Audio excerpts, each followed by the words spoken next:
Europe 1, 8h32, la revue de presse. De Natacha Polony. Donc, bonjour Natacha. Bonjour Thomas, bonjour Julie, Bonjour. et bonjour à tous. Ce matin, une de vos journaux, on réveille la lutte des classes. Les Échos, séquestration de patrons, la justice frappe fort et l'humanité bien sûr qui s'insurge.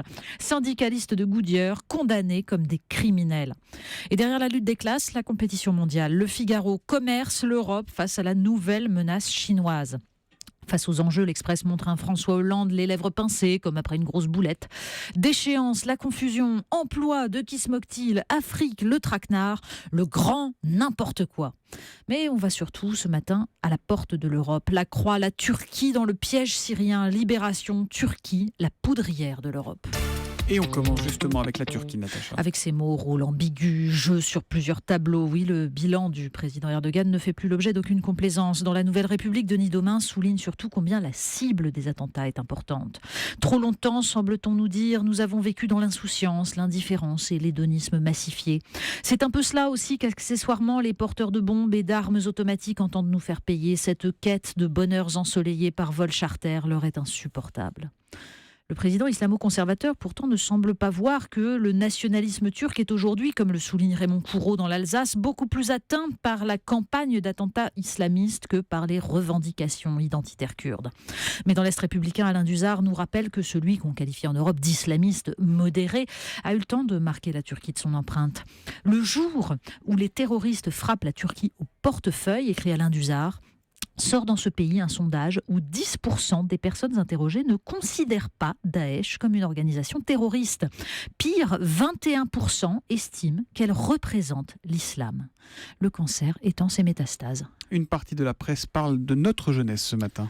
Oui, évidemment, ce qui ferait du bien aux jeunes, ce serait une inversion, la fameuse inversion de la courbe du chômage, mais pas forcément à n'importe quel prix, nous dit l'opinion à sa une. Au secours, l'emploi public revient, avec un dessin de CAC montrant un François Hollande occupé à cacher sous le tapis le gros tas poussiéreux du chômage avec une petite balayette et en soupirant « faut tout faire soi-même dans ce pays ».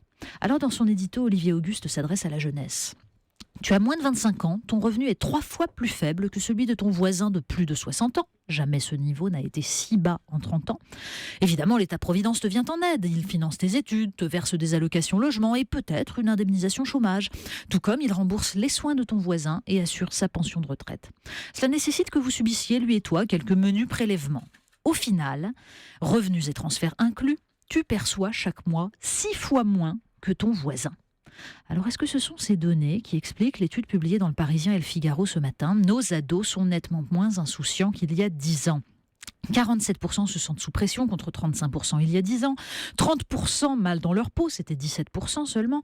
Dans le Figaro, une psychologue souligne la pression sociale, la difficulté de jeunes considérés par leurs parents comme des petites merveilles et qui ont du mal à accepter de perdre ou qui ne savent pas négocier. La recherche d'ivresse, dit-elle, peut être un moyen pour eux de dépasser ce sentiment d'incompétence à aller vers l'autre.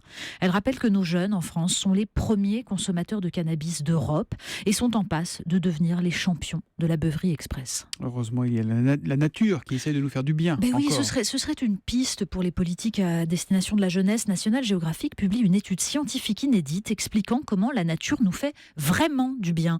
Elle soulage réellement le stress, la fatigue mentale, elle améliore la créativité de 50%. Bref, il serait temps de s'apercevoir qu'une petite promenade en forêt fait beaucoup plus pour notre détente qu'une séance de shopping ou un avachissement devant la télévision. On ouvre Télérama à présent. Oui, parce que la nature peut quand même être hostile. Et pourtant, cet îlot en photo dans Télérama, il est beau avec ses longues plages, mais il est désertique. Eh bien, c'est pourtant là, au large de Madagascar, qu'un navire s'est échoué en 1761 avec sa cargaison de 160 esclaves noirs. Une vingtaine de membres d'équipage et 72 esclaves meurent dans le naufrage. Les autres construisent une embarcation de fortune. Et les Blancs embarquent dessus en promettant évidemment d'envoyer des secours.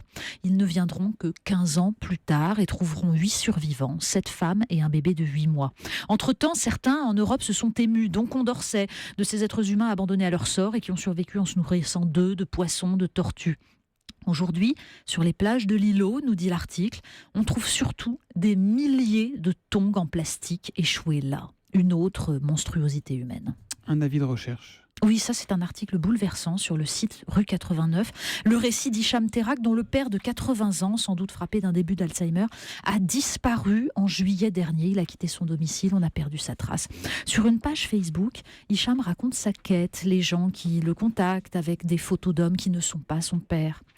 Tu te dis que pendant que tu regardes ailleurs dans la rue, il est peut-être passé juste à côté de toi, comme dans les films, écrit-il. Alors il ne lui reste que les mots pour dire cette insupportable incertitude. On termine avec le canard, Natacha. Ben oui, le canard qui nous fête la nouvelle année à sa façon en révélant le prix de la carte de vœux de Manuel Valls. Alors c'est une Marianne entourée de confettis bleu, blanc, rouge avec la mention « L'exigence et l'espoir, c'est la République ». Ben ça vaut 36 480 €, payés à l'agence Publicis, en 2 fois, parce qu'en fait, les premières idées ne convenaient pas. En tout, il y aurait eu 66 projets, tout de même, de cartes de vœux. Et puis, il y a les vœux à la jeunesse et aux forces de l'engagement lancés par François Hollande à la Maison de la Radio, avec location de l'amphithéâtre, orchestre. 250 000 €. Alors, pas payés par l'Élysée, par le ministère de l'Éducation nationale. Alors oui, nos ados ont peut-être des raisons de boire pour oublier quand même. La revue de presse de Natacha Polony. On peut finir peut-être avec les mots de Léa, 6 ans, dans l'édition de Vannes de Ouest France ce matin. J'adore cette phrase. Quand on n'aime pas un dessin, on ne tue pas les gens, on en fait un plus joli. Exactement. La revue de presse qui revient demain à 8h30 sur Europe 1. À demain, Natacha. À demain.